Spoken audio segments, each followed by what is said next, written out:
안녕하세요, 명루진입니다. 오늘은 여러분에게 재미있는 책을 하나 소개를 해드리려고 합니다. 바로 솔출판사에서 나온 도쿠가와 이에야스입니다. 도쿠가와 이에야스. 도쿠가와 이에야스에 대한 전집이죠. 솔출판사에서 나온 전 32권짜리 전집입니다. 야마오카 소하치의 대하 소설을 이길진 선생이 옮겼습니다. 야마오카 소하치라는 사람은 어떤 사람인가? 1907년 일본 니가타현 고이데마치에서 태어났습니다. 1938년 약속이라는 소설로 대중문예지에 입선을 해서 등단을 했고요. 이제 2차 세계대전 이후에 대하소설 도쿠가와 이에야스를 17년 동안 써서 대단한 열풍을 일으키죠. 솔출판사에서 나온 야마오카 소하치의 도쿠가와 이에야스. 오늘 잠깐 일부를 읽어드립니다. 제가 왜 도쿠가와 이에야스를 여러분들에게 이렇게 소개를 해드리냐? 여러분 아마 많이 들어보셨을 겁니다. 이 대망이라는 책 있죠? 대망. 아쉽게도 이 대망이라는 책이 저작권 허락을 받지 않고 낸 책입니다. 여러분께서 그 사실을 좀 아셔야 될 것 같아요. 왜냐? 1970년대 저작권의 개념이 없었을 때 낸 책입니다. 저 책은요. 한 출판사에서 대망이라는 이름으로 출간이 됐죠. 우리나라에 정말 저 책이 한 1,000만 부 이상 팔렸을 겁니다. 저희 아버님도 저 책 가지고 있었어요. 전집을. 그런데 이 책은 원작자인 야마오카 소하치와 그 대망이라는 이름이 붙은 책이요. D 문화사에서 나온 책. 정식으로 저작권 계약을 맺지 않고 발행한 책입니다. 놀라운 사실 아닙니까? 어째서 이런 일이 일어나는가? 야마오카 소하치 선생은 1907년에 태어나서 1978년에 돌아가셨어요. 그러면 그 유족에게 저작권이 있거든요. 작가 사후 70년까지 있어요. 그런데 이 유족분들이 저작권에 별로 관심이 없으시답니다. 참 이상한 일이죠? 네. 어쨌든 그래서 이 대망이라는 이름으로 이 소설을 한국에서 발행을 했고 일부에서는 2천만 부 이상 팔렸다고 합니다. 그런데 1996년에 한국이 이제 베른 조약이라고 국제 저작권 조약에 가입을 했어요.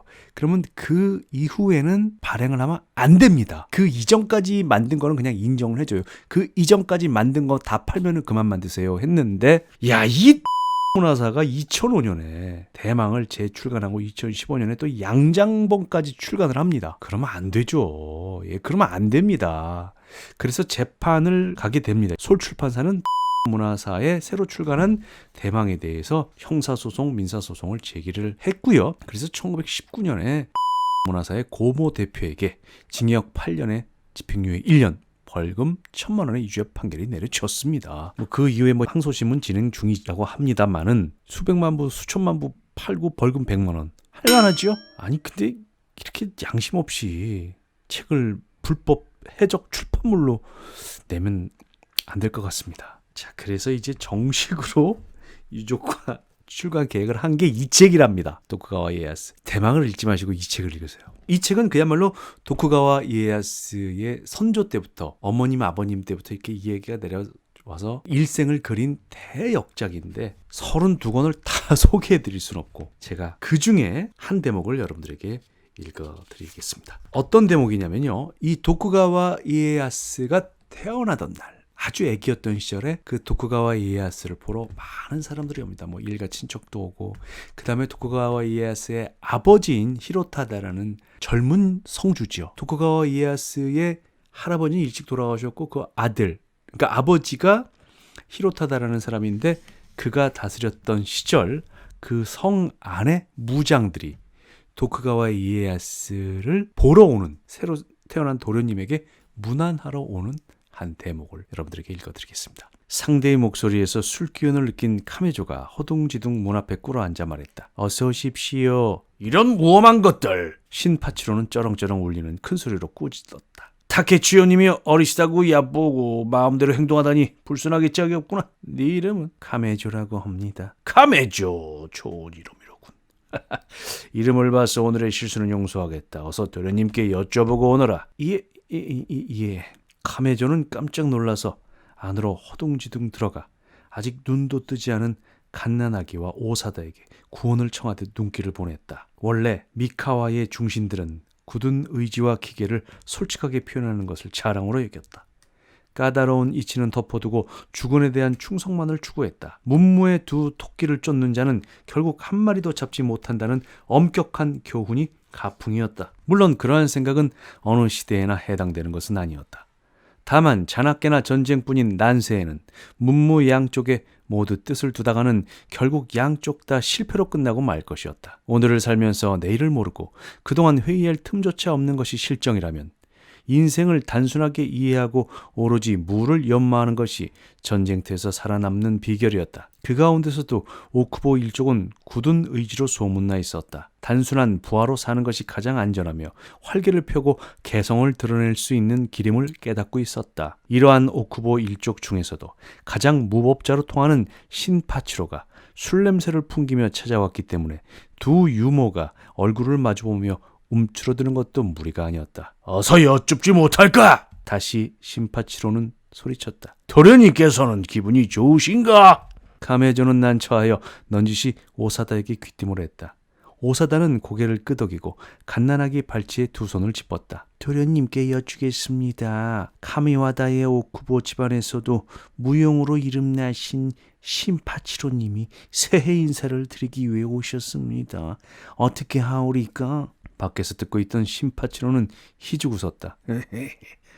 세이자이몬의 안하기 눈치가 있군. 그러나 저러나 무용으로 이름을 떨치다니 그건 아첨이 좀 지나쳐. 혼을 내줘야겠어. 이윽고 그 신파치로 앞에 나타난 것은 진지한 표정의 오사다였다. 도련님께서는 지금 오실 때가 되어 기다리고 있었으니 어서 들어오라고 하십니다. 와! 기다리고 계셨다고? 분명 도련님이 그렇게 말씀하시던가.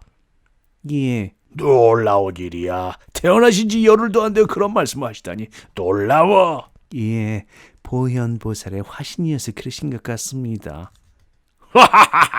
그럼 들어가겠다. 이곳에서는 누구도 기쁨을 감추지 못하고 있었다. 오쿠보 신파치로는 입을 꾹 다물고 어깨를 잔뜩 펴면서 안으로 들어갔다. 신파치로는 문지방 앞에 단정히 앉아 공손하게 부복했다. 그는 나름대로 이제부터 한 가지 교훈을 내리려 생각하고 있었다. 도련님, 오쿠보 신파치로입니다. 여느 때와 변함없이 조난을 뵙고... 말을 하다가 그는 이것이 다케치요와는 첫 만남이라는 것을 깨달았다. 이에 천천히 사방을 둘러보았다. 예, 좀 더 가까이 오라는 말씀입니까? 잘 알겠습니다. 방 한 구석에서 코자사가 킥하고 웃음을 터뜨렸다. 그러나 신파치로는 그쪽은 쳐다보지도 않았다. 비온 뒤에 두꺼비를 연상케 하는 뒤뚱거리는 무릎 걸음으로 다가가 가만히 흰 비단 이불 속을 들여다보고는 굵은 털 몇 올이 드러나 보이는 귀를 가만히 갓난아기의 코앞으로 가져갔다. 그리고는 아기의 부드러운 숨결이 조용히 귀를 간지럽히자 으흐흐 하고 얼굴을 무너뜨리며 웃음을 터뜨리더니 다시 엄숙하게 입을 다물었다. 오사다가 옆에서 입을 열었다. 도련님이 뭐라고 하셨습니까? 하셨지.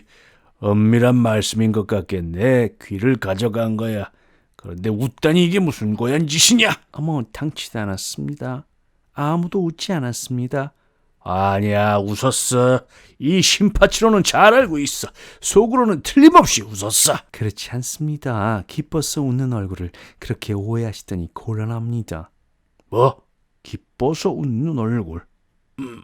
그는 다시 무릎 걸음으로 조금 물러나 앉았다. 예. 그리고는 공손하게 넙죽 엎드렸다. 당연히 상심하시리라고 생각합니다. 이 신파치로가 엄하게 타이르겠습니다. 이봐, 세이자이몬의 안악. 예. 지금 도련님께서 내 옆에 경박한 자들이 있으니 이 신파치로에게 꾸짖어 돌려보내려고 하셨는데 짐작이 가는가? 오사다는 깜짝 놀라 다시 카메조와 얼굴을 마주 보았다. 한쪽에서는 코자사가 고개를 꼬고 웃음을 참느라 애쓰고 있었다. 어린 분에게 젖을 드릴 때는 각별한 주의가 필요한 법이야. 그 말씀이라면 잘 안다고 또 말대꾸라는 것. 바로 그런 점이 나쁘다는 말씀이시다. 예. 아기는 뭐니 해도 유모의 기질을 이어받는 법. 그대는 일가 중에서도 현명하다고 칭찬이 자자한 여자니까 남의 얼굴을 보고 무용이 뛰어나다느니 어쩌니 하는 경박한 아첨은 삼가해야 해. 오사다는 그 일을 말하는구나 하고 역시 신파치로에게 지지 않는 진지한 태도로 절을 했다. 명심하겠사오니 용서하십시오. 그런 것이 제일 싫다고 도련님은 말씀하셨다. 알겠는가? 아첨을 좋아하는 그런 비겁자로 키우지 말라고 말씀하셨어. 송구스럽습니다. 경박하게 웃으며 좋아하는 버릇도 들지 않게 해달라고 말씀하셨어. 쉽게 기뻐하는 자는 쉽게 시드는 법. 경망한 희로애락은 어리석고 못난 자의 짓에 불과하다는 말씀이야. 두고두고 조심하겠습니다. 자, 전하시는 말씀은 이것으로 끝내고 이제부터는 사사로운 볼일인데 어쨌거나 경사스러운 일이야. 신파치로의 꾸중이 끝났다는 것을 알아차린 오사다도 카메조도 휴하고 안도했다. 네, 이겁니다. 여기에 나오는 이 꼬마 아이의 이름은 이제 다케치오인데요. 다케치오는 도쿠가와 이에야스의 어렸을 때의 이름입니다. 도쿠가와 이에야스가 막 태어났을 때의 모습입니다.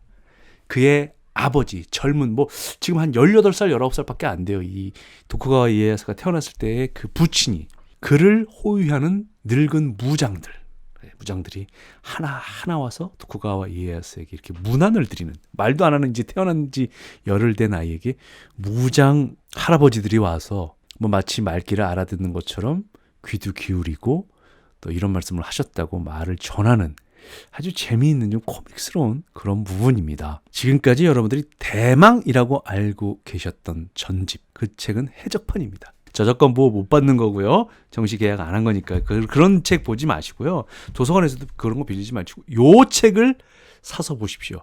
도쿠가와 이에야스 32권짜리 정식 계약한 솔출판사 책. 예, 저는 솔출판사와 아무런 관련이 없습니다. 예, 정말이에요. 이 저작권을 함부로 쓰는 그런 아직도 이런 사람들이 있다는 거, 이런 출판사가 있다는 것에 분개해서 제가 이 정식으로 출판됐다는 소식을 저의 지인, 저의 친구에게 듣고 이거 한번 소개를 해야 되겠다 하는 생각에 여러분들에게 이렇게 소식을 알리면서 또 좋은 책을 소개를 해드렸습니다. 감사합니다.